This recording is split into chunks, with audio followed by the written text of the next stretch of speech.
उसी समग्र विकास के लिए कि भेदभाव सारा लोगों का नष्ट हो, वो उनकी चरण रज, वो उनका ज्ञान, वो सारी बातें वो आपको बताने के लिए वो निकले हैं। और बड़े कष्ट की होती यात्रा, आप सब जानते हैं कि इतना आसान तो नहीं होता। रामचरितमानस हम पढ़ते हैं, वहाँ भरत जी की यात्रा का वर्णन आता है कि जो वो पैदल चलने लगते हैं, पद यात्रा करते हैं, पालकी छोड़ देते, रथ छोड़ देते। तो वहाँ पे तुलसीदास जी ने वर्णन करते हुए लिखा है कि कोई रथ के ऊपर यात्रा करता है, तो रथ पे यात्रा जो है उसको उन्होंने धर्म की यात्रा बताया। परंतु आज जब रथ पे यात्रा की जाती है तो धर्म की यात्रा के बजाय वो सांप्रदायिकता की यात्रा बन जाती। ये अक्सर हम लोग देखते, ऐसी हालतें आजकल बनती रही हैं। परंतु रामचरितमानस में जो वर्णन आया, पालकी की यात्रा का भी है, घोड़े की यात्रा का भी है, घोड़ा ज्ञान की यात्रा का प्रतीक बताया गया। ये रामायण में सारा वर्णन है, प्रतीक के तौर पे ये सब बताए गए।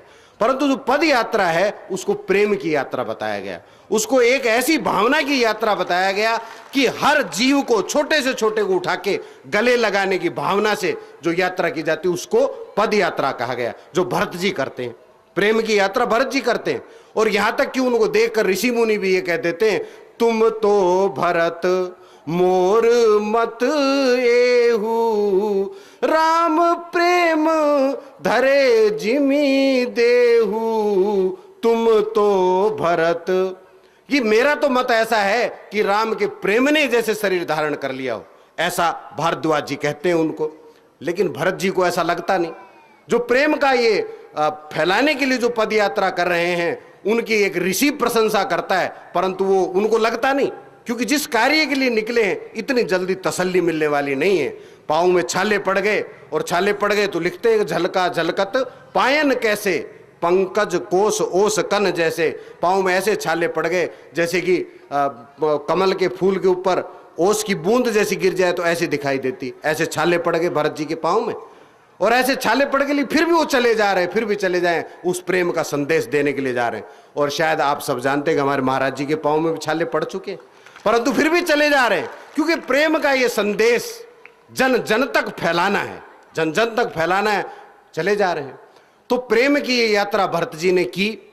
और जब उनको लगा कि ये भारद्वाज जी ऋषि मेरी प्रशंसा कर रहे हैं लेकिन उस प्रशंसा सेटिस्फाई नहीं हुए, तो उनके चेहरे से जब ऐसा लगा तो भारद्वाज जी ने यहां तक कहा, सुनहु भरत हम झूठ ना कहीं, उदासीन तापस बन रही। कि है भरत, हम तो उदासीन तपस्वी लोग हैं, हमें किसी की चमचागिरी करने से क्या लेना देना है। हम तो सच्ची बात कहते हैं कि जो पद यात्रा करता है उस संत का तो कोई मुकाबला हो ही नहीं सकता। तुम तो ऐसे संत हो कि राम का, भगवान के साक्षात प्रेम ने शरीर धारण करके और आप जो है पद यात्रा कर रहे हैं। हम झूठ नहीं कह सकते, हम तो उदासीन, हम तो तपस्वी, हमें किसी झूठ बोलने की क्या जरूरत है। ऐसा उन्होंने भरत जी से कहा।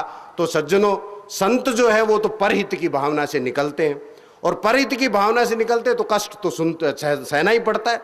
आप पढ़ते हैं रामचरितमानस में, विभीषण को लात मारी, जब रावण को हित की बात कही तो लात मारी। तो विभीषण ने क्या कहा, बड़ी प्रसिद्ध चौपाई है, तुम पितु सरिस भले ही मोहे मारा, राम भजे हितनाथ तुम्हारा। लात खा के भी हित की बात सोची। और अंगद को जब भेजा भगवान राम ने कि जाओ रावण से बात करो, अभी भी शांति का प्रस्ताव लेके जाओ, युद्ध नहीं चाहते, हम चाहते शांति से ही सारी बात हो।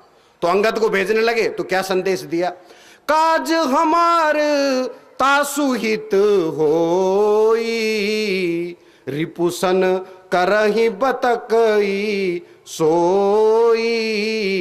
कि हे अंगद, हमारा तो सिर्फ काम बने, हमारी तो सीता जी हमें वापस दे दे, बात खत्म हो जाती। परंतु उसका किसी तरह हित हो जाए, ऐसी बात जाके उससे करना, उसकी सभा में ऐसी बात करना कि रावण का हित हो जाए। तो संत जो है वो हित की बात सोचते हैं, क्योंकि परहित सरिस धर्म नहीं भाई।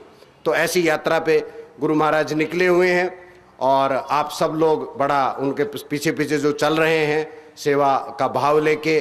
तो आज मैं भी पहले दिन, आज मैंने यात्रा को ज्वाइन किया बड़ौदा में आके।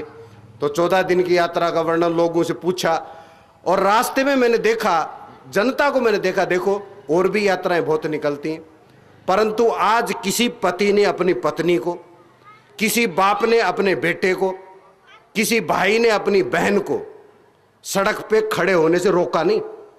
छोटे छोटे नन्हे नन्हे बच्चे खड़े होकर हमारी पद यात्रा को देख रहे थे, इतनी लंबी जा रही है, और औरतों की आंखों में आंसू भरे हुए थे। जो बात कर रही थी तो उनकी आंखों में आंसू भर रहे थे।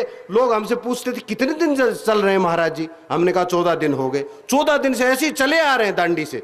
पोस्टर तो लगे ही, लोगों ने पढ़ रखे। तो माताओं की, बहनों के, में बुजुर्गों की आंखों से आंसू की धाराएं टपक रही थी। ये मार्ग में हमने देखा। मैं तो सबसे पीछे चल रहा था, लास्ट में। तो वो देखते हुए हम आए हैं, किसी ने किसी को रोका नहीं तो और यात्राएं निकलती हैं, माँ बच्चे को एक थप्पड़ मारेगी, चल अंदर घर में घुस, कहीं कुछ हो जाएगा, कहीं कोई मार मूर देगा, चित जाएगा, भीड़ भड़क्का का मामला है, कहीं कुछ हो जाएगा। पति पत्नी को नहीं जाने देता, पता नहीं कौन गुंडागिर्दी कर दे, कौन छेड़ दे, कौन अपशब्द बोल दे। रेडी वाले लेके गलियों में घुस जाते हैं कि कहीं हमारे फल ना चुरा लें, कहीं हमारे चने वने जो बेच रहे हैं, मूंगफलियां बेच रहे हैं, कहीं मुट्ठी भर भर के लूट ना ले जाएं। आखिर सज्जनों, ये कौन सी वाइब्रेशन है, कौन सा संपदन है कि गुरु महाराज के पीछे चल रहे हैं तो कोई डर नहीं रहा। प्रेम की धारा सारे बह रही है, प्रेम का रस ही रस बह रहा है, सारे के सारे प्रेम के रस में स्नान कर रहे हैं। यही संतों का कमाल होता है। बोलिए श्री सद्गुरुदेव महाराज की। समाज को जोड़ो, महाराज की जय।